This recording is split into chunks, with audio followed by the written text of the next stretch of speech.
Yo, sick, twisted mother effers. How's everybody doing? It's your buddy Mr. Cinema Junkie here once again with the 30-day movie a day in, day out, one title per day. If you can think of it, bring it up. Challenge. That's not what it's called, is it? The movie a day challenge. There you go. And I was out all day today, so I didn't get a chance to shoot that video for day, what is it? 14? Make me check my notes, man. Yeah, day 14. I was going to shoot it last night, and I had to go to sleep. And then today was just a big full day, so a little behind. But I'm going to catch up. Tonight's the night. And day 14 is asking us for our favorite indie horror movie. Okay. Favorite indie horror. Well, there's a lot of them. Once again,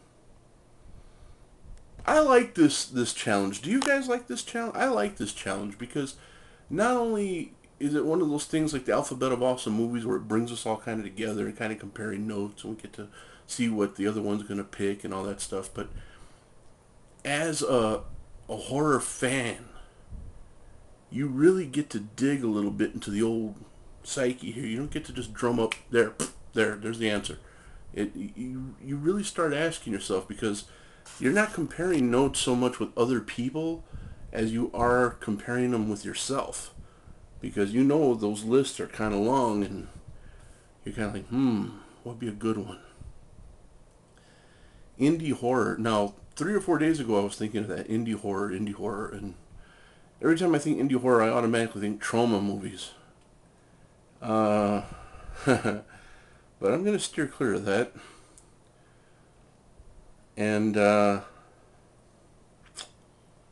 yeah, I'm going to go with one that evoked a lot of emotion.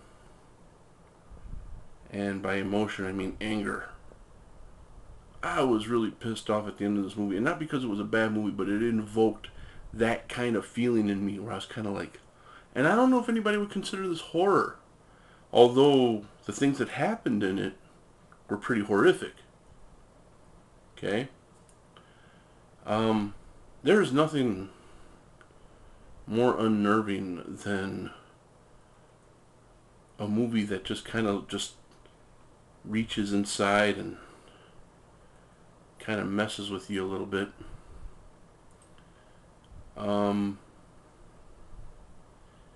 It's even worse when that story is based on a true story, on something that actually happened. So, yeah, it gets pretty testy. And let me just cut right to the chase and tell you which movie I'm talking about.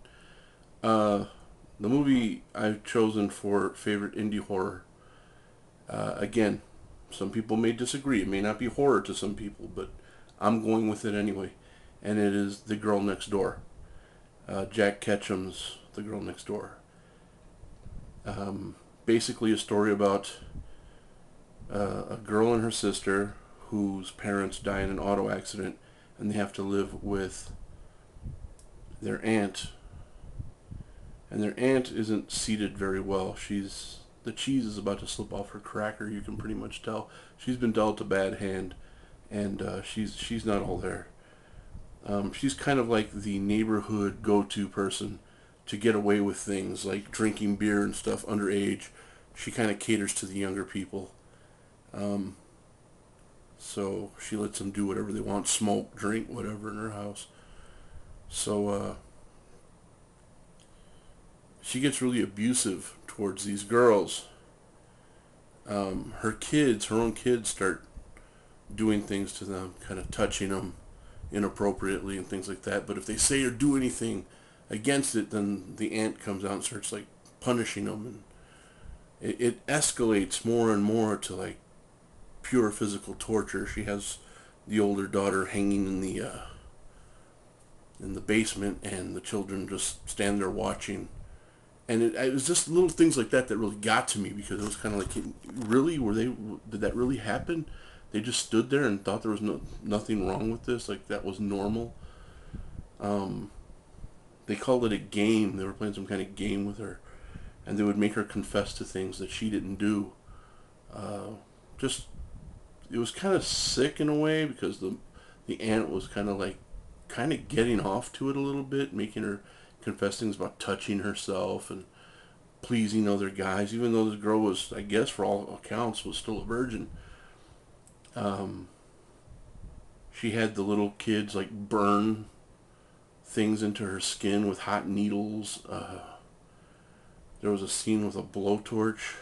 I mean, it got really, really drastic. And that nobody said anything, that nobody did anything, this poor girl dies. Um, that in itself was kind of like, oh man, that's messed up. But then I thought about it. I'm like, wait, this actually happened, man. You know, some girl died because these ignorant assholes did this stuff, and it really, really dug deep, man. It really pissed me off. It really did. So, yeah, that's the movie I'm going with, The Girl Next Door. Not to be confused with the comedy. I don't know why anybody would confuse that with why anyone would think a comedy would disturb me. Although there was one that did kind of get under my skin a little bit. Van Wilder, the cream donut scene. If you haven't seen it, check it out. But we're talking horror here, and that's a little closer to horror than some comedy about some chick that lives next door. So yeah, The Girl Next Door. Jack Ketchum's The Girl Next Door. Definitely check it out if you haven't seen it yet. I have friends who've seen it, and they say pretty much the same thing. They get a little pissed off about it. But that's the markings of a good movie, man. When it brings something out of you like that. If it's a funny movie that makes you laugh to the point where you have tears in your eyes, then it's a great movie. If it's an action movie and it's got your blood pumping, hey man, great movie. If it's a horror movie and it has you hiding in the closet or hiding under your bed at night, then job well done. This movie really did something. So I applaud it, and I think it's a great movie, and I think everyone should have a copy of it. But it's a hard watch sometimes, man. So that's the movie I'm going with, The Girl Next Door, for day 14 of the Movie a Day Challenge, and day 15 coming up next.